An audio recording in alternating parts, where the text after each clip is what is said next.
Hello, my name is Maud, and I am the host for Black Metal Artist interviews on YouTube. And today we're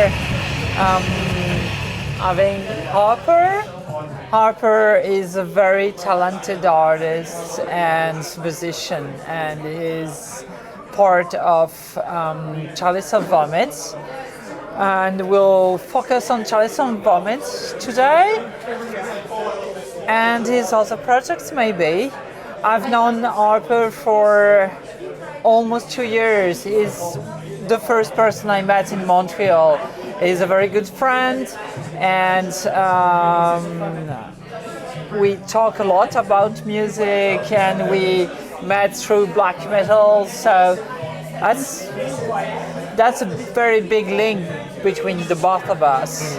And so that's why I thought about him. I thought about him for one of my first interviews, as I'm kind of shy and impressed. So this is Harper. Harper, hello. Hello. Thanks for having me. Thank you for answering my call. Of course. And so, what part do you play in Chalice of Vomit? I am the drummer. You are the drummer. I am the drummer, and I kind of help a little bit with the art and everything, but my major role is drums. Okay. Yeah. Your music falls within the death black metal genre. What theme do you find most compelling to explore in your lyrics, and how do you reflect your personal experiences or worldview? I mean, I don't handle the lyrics, but I have been given the okay by IB, whose project it is initially, to discuss what is Chalice of Vomit. So lyrically, I know that IB focuses a lot on their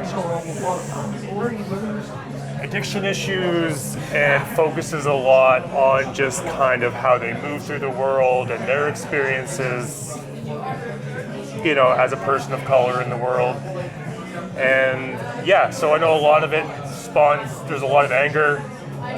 There's certainly a lot of just contempt. There's a lot of hatred, whether that's for the self or whether that's just for mechanisms or people at large in the world. Chalice of Vomit's a very personal project for IB, and I know I was invited into the fold because I would have respect for where IB is at as a person. Also, we've known each other for a good, I want to say, more than 10 years, so we just know each other really well. Excellent. And so yeah, I know that's kind of where IB is coming from, and yeah, just kind of leave it at that. Okay, so Chalice of Vomit started in 2017, and you've joined in 2020. Yeah. So, how did that happen? Actually, when IB first started the project, I was asked if I would do drums for it. I was like, yeah, no, that sounds pretty good. But he did everything at the beginning. He did all the drums, he did all the guitar, bass, vocals, came up with the logo, did all the artwork for everything. And I think he released like just a few demo tapes at first, and like they weren't very long, maybe 6-7 minutes. It was much more of like the bestial war metal kind of vibe. And then so IB also records bands and plays in a bunch of different groups in Toronto as well, and was recording a gastronomic error session. And while he was recording my drums, he was like, "Hey, could you just do some kind of like Ride for Revenge drum beat for me for like 3 minutes? I have a split coming up with Dobar Chew, and I want some drums." And I was like, "Cool." So I put that down, and so yeah, and then he's like wrote music over top of that. So that was technically my first appearance with Chalice of Vomit, was for the Dobar Chew split. Oh wow! And so yeah, that was how I became a part of it. And so he asked me to do the recording for that one time, and that's been like that since. That's excellent. So there's a lot of links within bands in Toronto. Yes. Right? Yeah. It's like The Virtue, Chalice of Vomit, Knowledge, and so And the grind scene as well. That scene. can't be. Yeah, that has to be stated. Like, you know, Tuke and I both come from more of a grind, noise, punk kind of background. We have huge appreciations for different types of music, whether that's sludge or black metal or post-punk, whatever it might be. But yeah, Tuke and I specifically, like, you know, between the two of us, we've done time in Iron and Eyes for the Face and Acid Shower and Toad. We each have our own solo stuff as well, and yeah, and we've known each other for so long as well, like throughout those different scenes within Toronto. Ramifications are huge. Ramifications are huge. That's incredible. Yeah. So, pardon my English. It's not my first language. I'm doing my best. Anyway, so can you discuss the musical influences that have shaped your sounds? Are there specific bands or artists that have inspired you in your journey as a band? Yeah, absolutely. I mentioned them earlier, and it's pretty obvious if you listen to Chalice of Vomit, but we love Ride for Revenge. We love Beharit, and we love a lot of like 90s era sludge. So like Newthrush, Grief. Oh wow. You know, maybe even like Upside Down Cross or Toad Liquor a little bit. Though we also have this profound love for noise as well. Like we love stuff like Incapacitants and CCCC and like Merzbow, a lot of the Japanese noise in particular. A lot of the Italian noise as well too, Atrax Morgue and like Mauthausen Orchestra. I probably said that wrong. Anyways, so yeah, we draw a lot of influences from that. Like we love black metal, but we like Knuckle Dragger. That's the part that I really like about Chalice of Vomit. Yeah, just like really dirty, really gritty, really just like in the fucking dirt. It is. Yeah. It is. It's like when you mentioned all those references, I'm touched by that because I started with black metal, but I was very, very into noise music. Mm-hmm. It's like CCCC you mentioned. Yeah. It's like that's where I lost most of my hearing, but still a nice memory about it. Absolutely.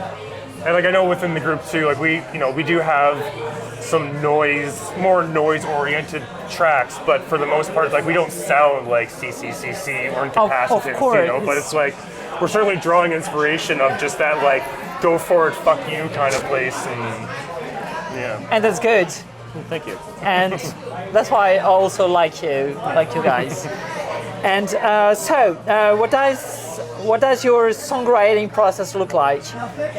How do you approach collaboration with the band when creating new music?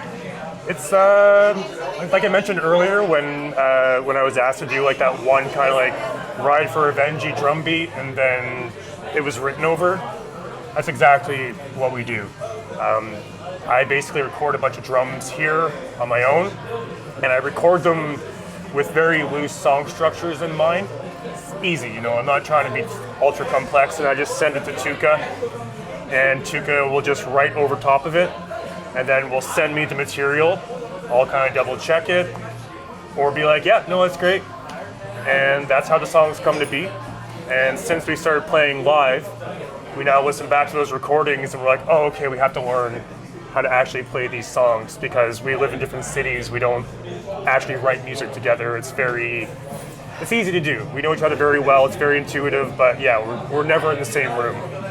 Yeah, so, yeah. Yeah, it's kind of ongoing process for any kind of metal noise, black metal bands. Yeah, nowadays. especially like in this day and age too. And yeah. And you know, when I started playing with Tuke, it was right during the peak of the COVID pandemic. So like, of course, that was the way we were going to be doing things. Absolutely. Yeah. And so, conceptualization of Inner Sanctum of Sorcerer's Perversion. Your latest full-length album touches on intriguing concepts. Can you delve into the inspirations and ideas that drove the creation of Inner Sanctum of Sorcerer's Perversion? Yeah, I mean, I I was the one who came up with the title for the album, Oh, cool. and that was after just listening to the music over and over again. Excuse me, kind of seeing, what was actually coming out. You go over the songs and you just kind of listen to what you can as far as like conceptually and lyrically what it's about, and it's just like, yeah, no, this is an amalgamation of just like your shit. It's just your rotten stuff, and it could be perverse. It could also just be rotten. It could just be like really hateful. It could be, but we all have that kind of like inner dark world within us. Absolutely. And some of us ignore it, some of us don't like to investigate it too much. We're on the other side of things where it's just like, yeah, we want to get in there so we know how to, I guess, better ourselves as people a little bit. You got to get familiar with your demons so they don't fucking ruin you. And so that's kind of the whole concept, if there is a concept behind the album, is that it's just like having a space for your horse shit and not letting it get the best of you. You can celebrate it, you can acknowledge it. Yeah. I like that. Kind of Celebrate it. Yeah, I know, celebrate your Yeah, shit. it's like having a genuine relationship with your demons or your feelings. No, that's it. Like, it's destructive for a person to just like write off their darkness and to be like, oh, it's something I'm trying to avoid, and it's just like that shit's just gonna come back and like ruin your life in weird little ways. It's gonna come out in inopportune moments, and like honestly, the safest thing to do for yourself when you're dealing with this shit is like build that fucker a home, build him a house, be like, hey, I got you. You don't need to lash out. Like, here, just be there, but like I got you. Absolutely. Oh, that's good. So, about your imagery. Your band name and album titles evoke strong imagery. How important is visual art and imagery to your music, and how do they complement your sound? I think it's like, just like the sound and the art, it's a statement that you're making, whatever it is. And so yeah, art obviously has a bit of an importance with the band. Not wholly, for sure. Like, the promo tape that came out on Iniquitous Purpose was just like some weird little sketch that I did. And I was like, yeah, here, doesn't really mean much. There was no song listings or anything. It's just like, yeah, here's a piece. Though with our last 2 releases that came out through Moon Worshipper, we were like, yeah, we should probably get some people who like A, are good at their craft, and B, that know how to depict some of the just some of the more darker themes in life. So obviously we want to be working with people that like our music, like us as people, and know how to access that part of themselves. So yeah, it is important, and I would say that the artists that we've worked with, in particular for those 2 Moon Worshipper releases, like, are similar people to us. Like they know how to go down there without them becoming that person. They know how to go down there without letting it overtake them as well. It's just, that's what an artist does. They just play with stuff. Absolutely. And yeah. So it's, as far as having an importance, yeah, and like like a name like Chalice of Vomit, it's a pretty strong name. It's just It is. It's oh very, my gosh. You hear the name, you have a visual, you kind of know what's up. So as far as the visual representation goes, something similar as well. You look at the art and you're like, oh, I think I know what it is. Absolutely. And there's this chalice on one side, the vomit on the other, like something very Yeah. like So, and to me, it makes so much sense that you're doing your music with Moon Worshipper. Mm-hmm. And how did you meet Bill? Bill met us. We had put out that split with Dobar Chew. Okay. And Bill reached out and was just like an immediate fan and asked us to be part of a compilation called, I'm forgetting the name and I'm really sorry. It's okay. It was a compilation though that came out. It was mostly just like Dungeon Synth and black metal. Like Knocklick was part of it. Black Crud, which is also the same members of Knocklick. A bunch of Bill's projects. Okay. I want to say it was the Nocturnal Emissions, but it's not called Nocturnal Emissions. It was called Anyway, Bill reached out, Perfect. asked us to be part of that compilation. We said yes, and then since Bill has been very supportive and releasing our work.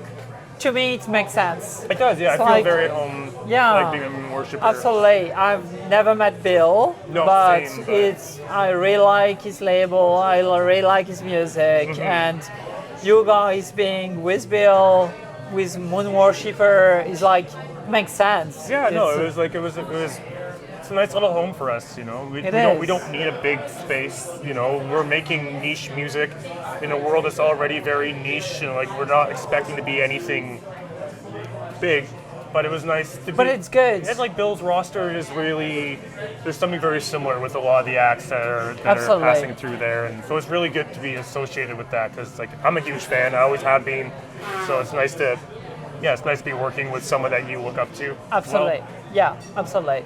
So if you don't know Moon Worshipper, it's Lord Bill's label and he does music. He has a great roster of bands.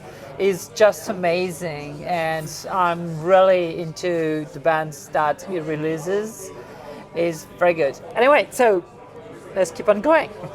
How do you perceive your relationship between your music and your audiences? And what do you hope fans take away from your work? Honestly, whatever they want to take away, you know, like we're making very selfish music. We're not making anything to like write good songs or be the next big thing. Like it's just selfish music. We're making music because we want to. So if anyone's going to take anything away from that, I would hope it would just be that. I'm just like, yeah, do what the fuck you want. You know, There's going to be people out there that resonate with it. There's going to be people out there that don't give a shit about it. And when you're doing something selfish, you're not thinking about whether it resonates or if people like it or not. You're doing it because it makes you feel good. And that's literally what this is. It's not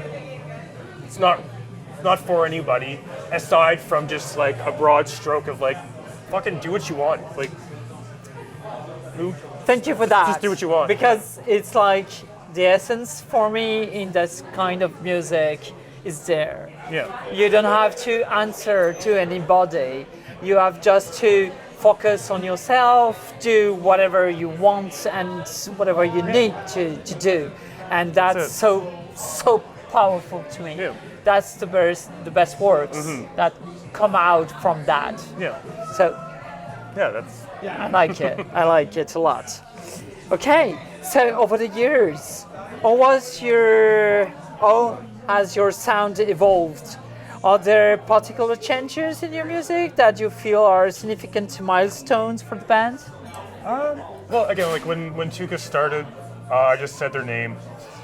It's okay. Okay. It's okay. Everyone knows who we are anyway. Hey. So when they started the band, again, it was more like on like the bestial war metal. When you listen to the early demos, it's like you can hardly hear the riffs. It's just a bunch of like hammer blasts and like real guttural vocals, which I love. But when Tuka asked me to play, I know that I definitely brought in a bit more of I guess like a sludge feeling to things. So since I've been playing with Chalice of Vomit, it's gotten less war metal and more just like, I think it was the YouTube channel Rites of Pestilence called us like war sludge. And I was sludge. like, hell yeah, cool. Yeah, why not? Why not? That makes sense. Yeah. That makes sense. Yeah. Absolutely. Okay, so does your music serve as a commentary on society or specific issues? If so, what messages or ideas do you hope to convey through your work? I think kind of touched upon it a little bit as well, where it's just like, you know, we're big fans of just like doing what you want, not really answering to anybody. Doesn't mean that what you make is going to be like mind-blowing and unique in a whole new genre. It's just like, no, do what feels good, do what feels right. So if there is anything, I would hope that would come out of it a little bit.